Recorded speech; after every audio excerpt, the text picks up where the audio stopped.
Quinto princípio, irmãos, juntos.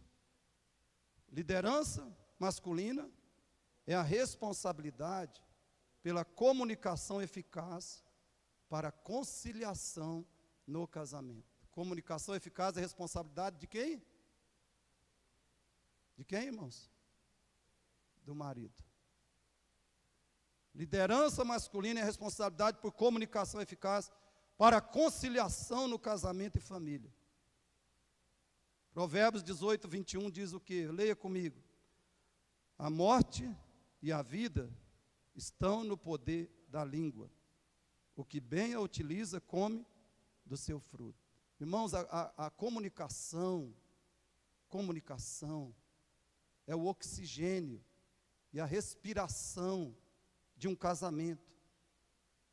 Por ser o líder, o marido é o principal responsável pela percepção da necessidade e pela providência de uma comunicação vital entre o casal.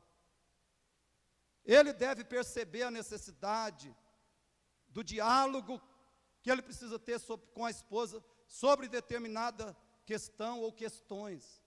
Deve perceber a necessidade da comunicação, a necessidade da conversa esclarecedora, solucionadora. E ele deve providenciar essa comunicação vital entre o casal. Se o homem falhar nisso, o casamento morrerá simplesmente por falta de ar. Escute isso. Conta-se que certa vez, um pastor foi visitar um membro da sua igreja que estava internado no hospital. O homem estava entubado, mas consciente. Aí o pastor chegou, entrou, colocou-se diante do enfermo, começou a ler a Bíblia, enfaticamente. Não demorou e o paciente começou a gesticular e a debater com gestos intensos. Mas o pastor, impassivelmente, continuou a sua leitura. Então o homem, já desesperado, pegou um papel, uma caneta que estava ao seu alcance, escreveu uma mensagem, jogou aos pés do pastor. Ele pegou o papel, colocou no bolso, mas não parou de ler.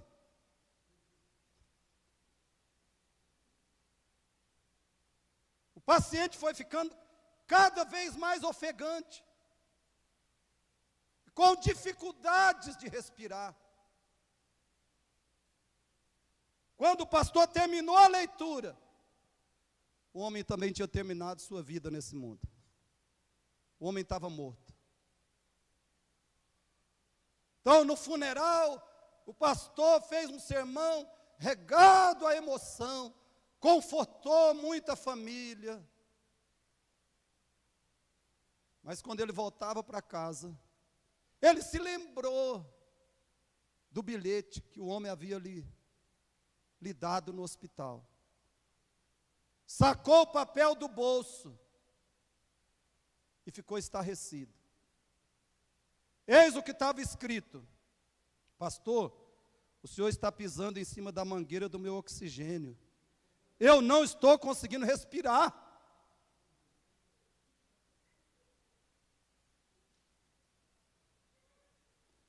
Meus irmãos, falhar na comunicação é pisar na mangueira de oxigênio do casamento. A vida conjugal não resistirá. Se houver falha na comunicação do casal, quanto mais falha houver, menos vida haverá nesse casamento. Quanto menos comunicação, mais morte no casamento. E quem será o maior culpado diante de Deus? O marido, que não se importou com os sinais de desfalecimento do paciente. Marido, em nome de Jesus, eu te rogo, chame a sua esposa para conversar. Fale o que é necessário, com mansidão, com brandura, com carinho, mas fale o que é preciso, sobre você e sobre ela. Levante os princípios bíblicos. Traga ao coração e à memória de cada um as verdades bíblicas. Decidam agir, proceder, fazer modificações que forem necessárias por meio, com base nas Escrituras. Converse com a sua esposa, comunique-se, principalmente nas coisas essenciais. Tem homem que fala sobre tudo, mas na hora de tratar de um problema que é fundamental para o casamento, para a família, ele fica calado. Essa é uma omissão, irmãos, indesculpável. Sexto princípio, juntos, liderança masculina é a responsabilidade pela decisão ou palavra final nos desacordos entre o casal. Olha 1 Pedro 3,6. Diz: foi o que fez Sara, que obedeceu a Abraão, chamando-o de Senhor, da qual vocês se tornaram filhas. As mulheres de Deus, as servas de Cristo, as esposas também, elas são filhas espirituais de Sara. Como é que Sara tratava, agia com seu marido? Chamava-lhe Senhor, quer dizer que ela respeitava a autoridade dele, seguia a liderança dele. Ela não fazia o que ela queria, ela não tomava as decisões principais da família. Não quer dizer que a mulher hoje tem que chamar o marido de Senhor, quer dizer que ela tem que respeitar e seguir e obedecer à autoridade, o governo dele dentro de casa.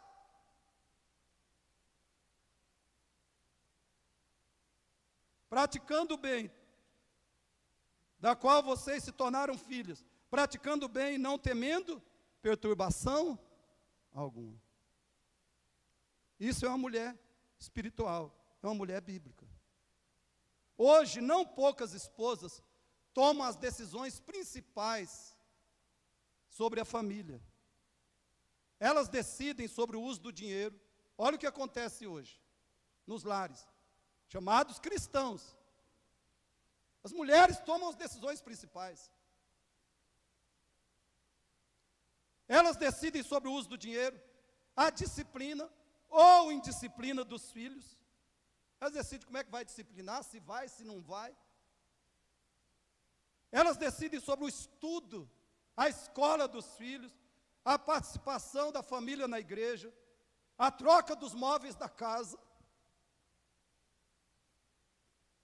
Elas decidem se vão trabalhar fora ou não, se vão fazer outra faculdade ou pós-graduação. E elas decidem até se vão ter mais filhos ou não. O marido querer mais filhos, ele não apita nada. Ou seja, as mulheres de hoje, irmãos, a maioria, são líderes, e os maridos são apenas seus seguidores. E por que que isso acontece? Por causa de 5 problemas. Primeiro, maridos descomprometidos com a liderança bíblica. Segundo, maridos intimidados pela atual projeção cultural das mulheres. Elas estão empoderadas. Não é esse o termo? Mulher empoderada. E os maridos intimidados, abaixados. Ai, meu Deus. Terceiro, maridos que preferem ser acomodados e omissos. É confortável ser acomodado e omisso, né? É gostoso. 4, esposas que também sustentam a família, e por isso elas acham que a liderança do marido, também por isso, acham que a liderança do marido não é justa, não é adequada, que é machismo. Só que elas seguem o feminismo. Elas praticam o feminismo. Quinto problema, esposas mais influenciadas pelo feminismo do que pelo cristianismo ou pela palavra de Deus. Só que, meus irmãos, essa inversão de papéis é pecado, e traz várias consequências negativas para a família, para dizer o mínimo, várias consequências muito destrutivas. Em lugar de se submeter a essa inversão de papéis na casa, o marido deve liderar com humildade e bom senso. Primeiro, quando o que está envolvido na questão é apenas a sua opinião ou preferência pessoal, ele pode abrir mão delas. Segundo, ele deve discernir que decisões podem ser delegadas à esposa. Veja um conselho sábio. A autoridade do marido não será em nada diminuída pelo fato de ele pedir a opinião da esposa ou deixar que ela decida certos assuntos. Será apenas uma questão de bom senso, desde que tais assuntos sejam da alçada dela. É como se o presidente de uma grande companhia deixasse algumas decisões a cargo dos seus chefes de departamento.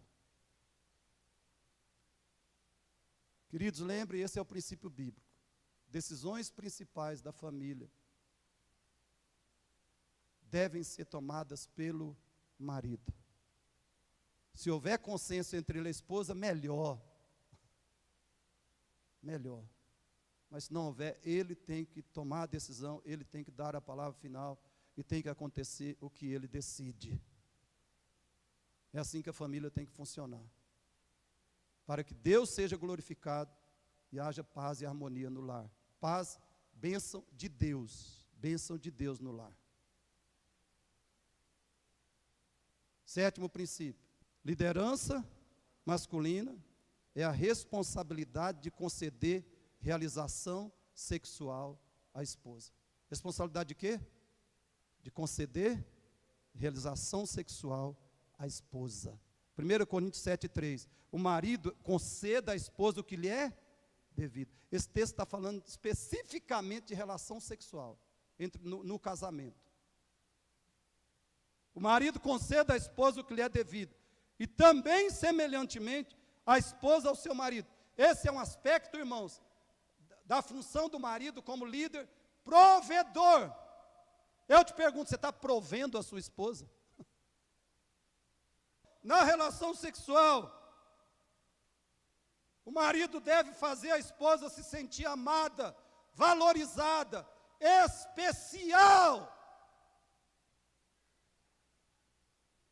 Ela tem que poder dizer sinceramente que o sexo com ele é o que ela sonhou. Nem que não seja absolutamente tudo isso, né?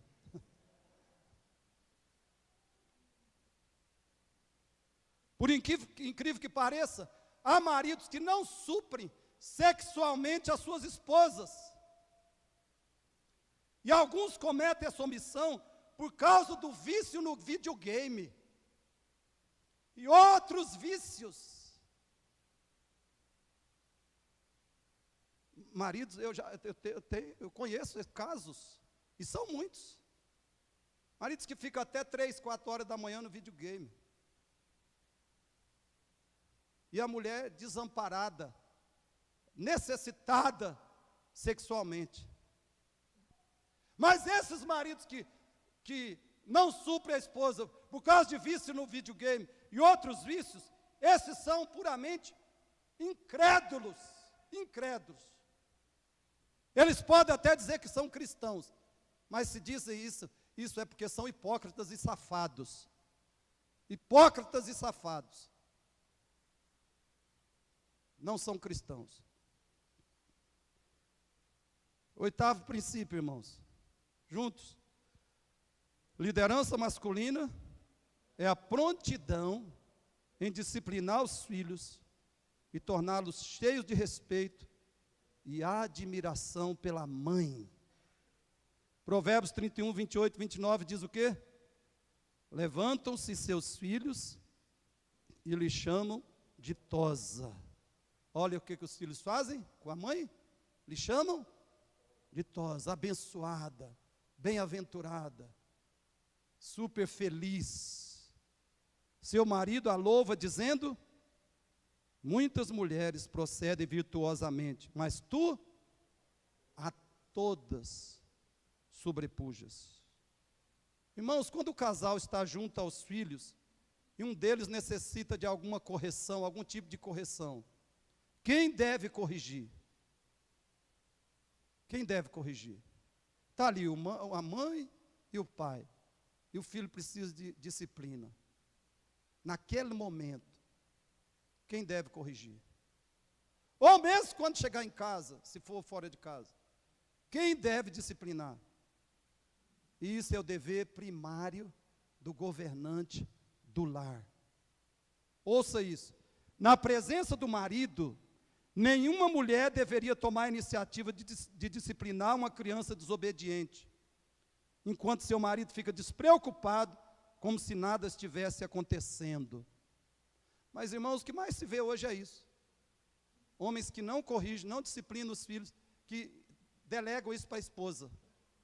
Mesmo ele estando ali, às vezes acontecendo o mal feito diante dos seus olhos, ele fica esperando ou até pede para a esposa ir lá resolver, para a esposa ir lá disciplinar o filho. Isso não é homem, não é homem bíblico, isso não é a atitude de um cristão.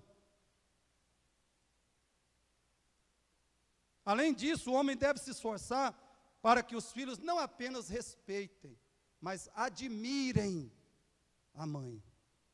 Admirem-na. E como é que o homem promove a admiração dos filhos e o grande respeito deles para com a mãe? Pelo modo que ele fala e trata a sua esposa. Ele deve ser o exemplo de respeito, exemplo de admiração para com a esposa. E ensinar isso aos filhos, para que eles imitem-no. Certa vez um garoto, filho de pais cristãos, discutiu com a mãe. A mãe o repreendeu. Mas quando ela estava saindo do local, o menino gritou: sua grande burra! Só que para infelicidade dele, o seu pai tinha acabado de chegar em casa e ouviu ele dizer isso. Não foi a mãe que voltou. Dessa vez o marido, o pai, foi lá, levantou o filho pelo colarinho, o tirou literalmente do chão. Ele perguntou: quem é burro? Ele, desesperado, gritou: eu sou burro, eu sou burro, eu sou burro.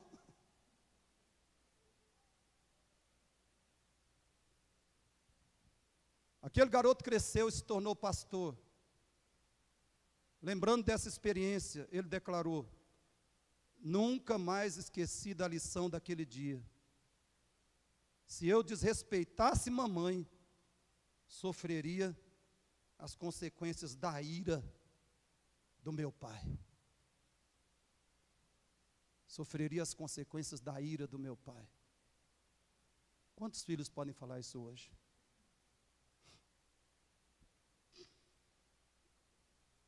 Nono lugar, irmãos, juntos, liderança masculina é a determinação de nunca praticar agressão à mulher, seja verbal ou física. Quem que é homem? Quem que é homem? Bíblico, verdadeiro, autêntico. O que é masculinidade? Real.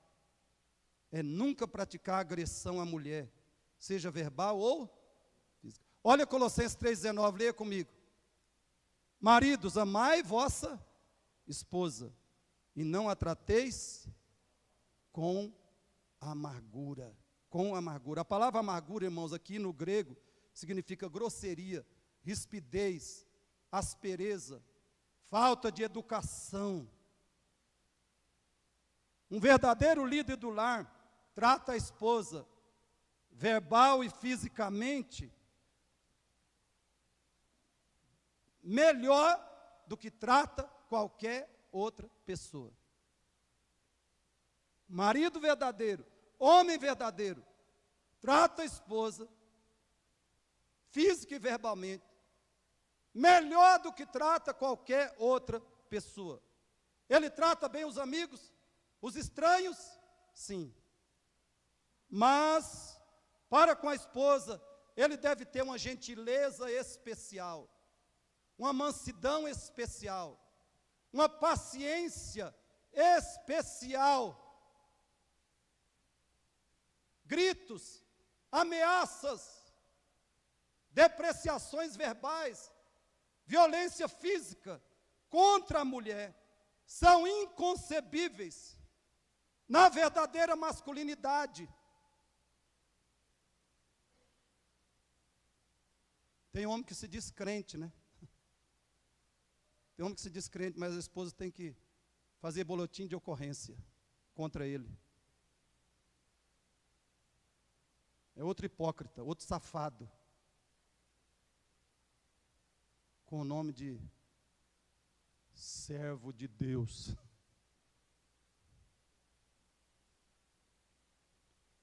Décimo lugar. Eu não estou dizendo que às vezes o marido não se sente tentado, né?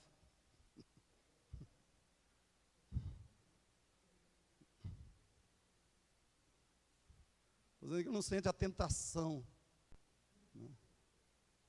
Às vezes, assim, pelo menos com a mão esquerda, né? Estou dizendo que ele não sente a tentação de, às vezes, falar.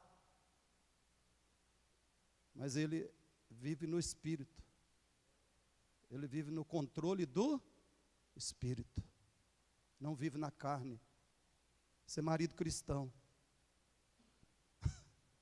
Vamos lá. Liderança masculina é um padrão de atitudes e modos plenos de... Esse é o outro lado da moeda. Atitudes e modos plenos de gentileza e reverência para com a mulher, que expressam a dignidade do ser feminino. Irmãos, um homem deve expressar a dignidade, a grandeza do ser feminino. E ele deve expressar isso pelos modos e atitudes que trata a mulher. Olha 1 Pedro 3, 7a. Maridos, vós igualmente vivei a vida comum do lar com discernimento e tendo consideração para com a vossa mulher, como parte mais frágil, tratai-a com dignidade, consideração, já expliquei aqui o que é, dignidade também. Isso deve determinar os modos, as atitudes que um homem trata, especialmente a sua esposa. Olha a tragédia que sobreveio a um homem chamado Nabal. Nabal ganhou a ira de Davi, quase provocou a chacina dos seus empregados. Davi já estava indo, né? Estava no caminho para a chacina dos empregados de Nabal. Ele também perdeu a sua vida repentinamente e perdeu a sua linda e sábia esposa para Davi. Porque essas coisas terríveis aconteceram com Nabal. Olha 1 Samuel 23, 3 e 25, leia comigo. Nabal era o nome deste homem. Abigail, e Abigail de sua mulher. Esta era como? Sensata e formosa. Sensata e, o mais importante aqui é sensata. O que mais? Porém o homem era duro e maligno em todo o seu trato. Irmãos, nós temos que avaliar a nós, cada um de nós. Será que eu estou mais próximo de Nabal? Ou de Cristo? Estou mais próximo de quem? De Nabal ou de Cristo? Eu imito mais a quem? Eu imito com constância, com toda frequência, Imita o Nabal ou Cristo? Era um homem duro e maligno em todo o seu trato. Agora veja o verso 25. Não se importe o meu senhor, falando da Abigail, com este homem de Belial, a saber, com Nabal, porque é o que significa o seu nome, ele é. Nabal é o seu nome, e a loucura está com ele. Irmãos, que coisa horrível. A mulher dizer que o homem está cheio de loucura. Isso aqui não era loucura física, não era uma doença no seu cérebro. Era loucura moral, loucura espiritual. Tem homem que se diz cristão e é assim. Homem de Belial significa que a comunhão de Nabal era com o diabo e não com Deus. Já a comunhão do marido cristão é com o Espírito Santo. Isso quer dizer que ele lidera a esposa com, olha os modos e atitudes de um marido que vive em comunhão com o Espírito Santo. Humildade, ele lidera a esposa, os filhos, com humildade, bondade, ensino, sabedoria,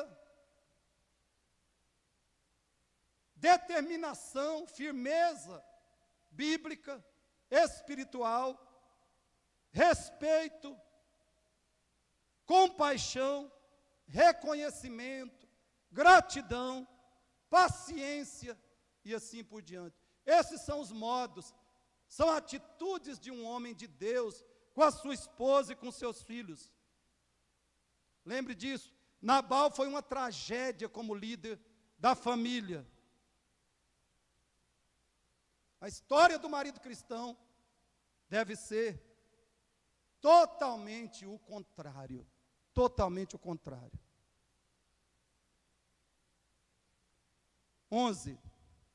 Juntos, fale comigo. Liderança masculina envolve o compromisso com a disciplina e a organização pessoal para o exercício fiel das funções de profeta e sacerdote do lar. Sabe por que muitos maridos inventam pretextos e tentam justificar sua omissão? Porque eles não querem viver com disciplina e organização pessoal. Ser marido cristão exige disciplina, domínio, exige domínio próprio, exige dominar a si mesmo e ser uma pessoa organizada na vida, viver com organização em todas as áreas da vida. Olha 1 Pedro 3,7b, irmãos, comigo. Porque sois juntamente herdeiros da mesma graça de vida, para que não se interrompam. Existe uma interdependência entre as funções conjugais. Por exemplo, escute bem, a liderança eficaz depende das funções de profeta e sacerdote. O ensino ou profecia do marido depende da liderança e o sacerdócio dele, a intercessão. E a intercessão depende das formas de liderança e profecia. Portanto, o marido deve ser disciplinado e organizado para não deixar de estudar a Bíblia, não deixar de ensinar a família, não deixar a oração e as suas outras funções. E agora, irmão, presta atenção aqui. Por favor, você marido, principalmente você marido, será marido. Presta atenção. E principalmente você que é jovem. Isso que eu acabei de falar, significa que assistir televisão, ver jogo de futebol, Cruzeiro e Atlético, navegar na internet, jogar videogame, dormir no sofá e outras atividades absolutamente secundárias, só tem lugar na vida do homem se não impedem ou atrapalham a sua missão de marido. Tem homem que diz, eu estou seguindo Cristo. Mas ele gasta um monte de tempo e energia com televisão, com filme, com série, com jogo de futebol, até com videogame.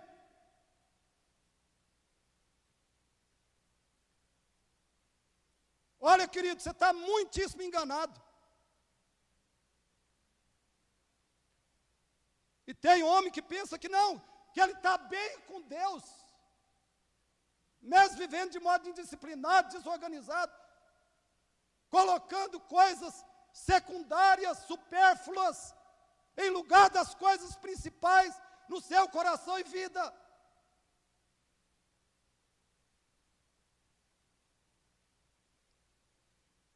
Essas coisas que eu citei e outras, supérfluas,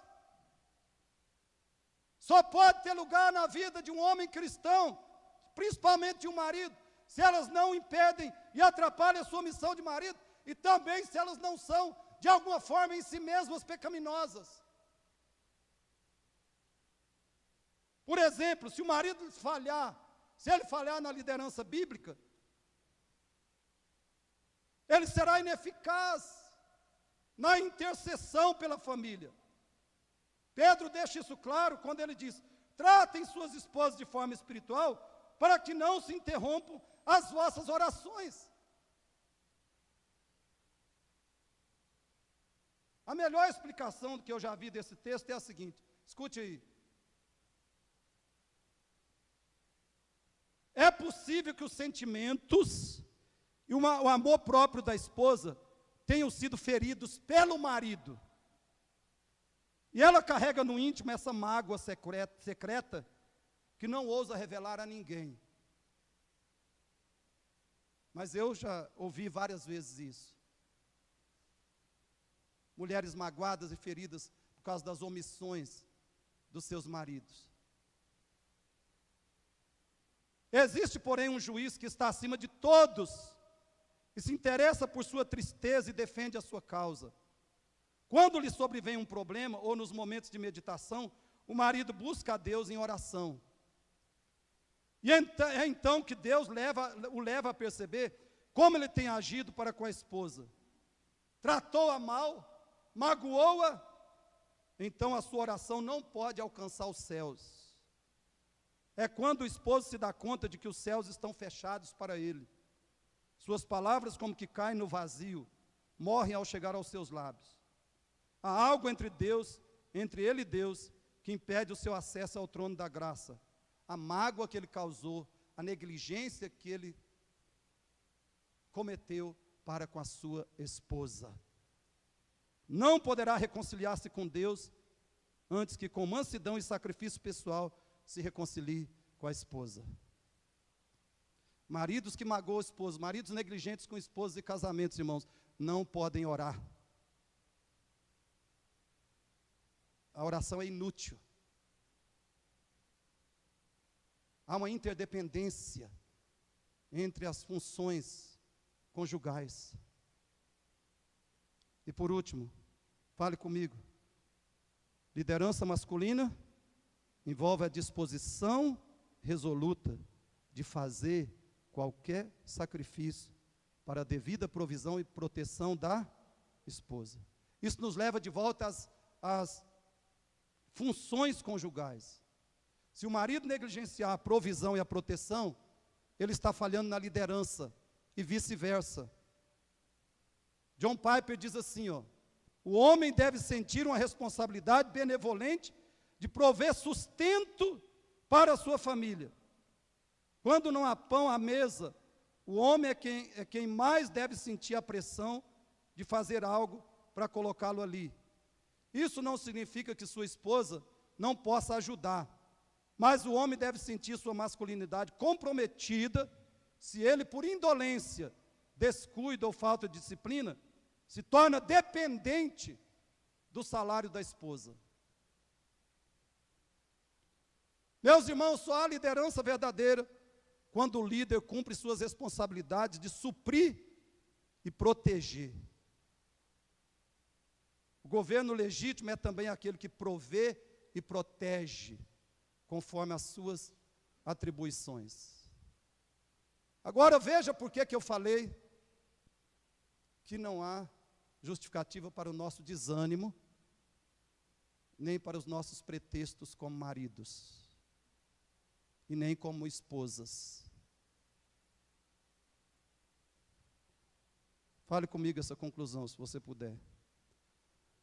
Não use, fale para você mesmo, fale assim, fala o seu nome aí e diz, não use a sua incapacidade e imperfeição como pretextos para deixar de lado suas funções conjugais. Não use a sua incapacidade e imperfeição como pretextos para deixar de lado suas funções conjugais. Isso por duas razões. Qual é a primeira? O Deus que nos dá a missão também nos concede a capacitação. Todos, irmãos, falem isso bem forte. O Deus que nos dá a missão também nos concede a capacitação. 2 Coríntios 3,5. Fale comigo. 2 Coríntios 3,5. Se você, eu peço que cada marido, esposa, filho, quem vai ser marido, memorize esse versículo. Memorize esse texto. 2 Coríntios 3,5. Não que por nós mesmos sejamos capazes de pensar alguma coisa, como se partisse de nós. Pelo contrário, a nossa capacidade vem de Deus. Nós não somos capazes de pensar nem de fazer nada, mas a nossa capacidade vem de Deus. Senão, nem cristãos nós seríamos. Se Ele não nos capacitasse a cumprir nossas obrigações, deveres, nosso chamado como cristão, também como marido, se não pudéssemos ter a capacitação de Deus, nem cristãos seríamos. E segundo, o que Deus exige de nós é aperfeiçoamento, e não perfeição. Pois você leia Filipenses 3,12. O Deus que nos dá a missão também nos concede a capacitação, queridos. E segundo, o que Deus exige de nós é aperfeiçoamento e não perfeição. Medite depois em Filipenses 3, verso 12. O grande problema hoje de maridos e de esposas é negligência, é omissão, é desobediência, é indiferença. Não é falta de perfeição, não. E não é falta de poder para serem o que devem ser progressivamente.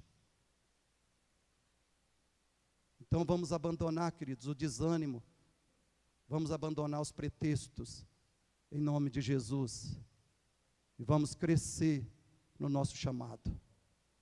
Vamos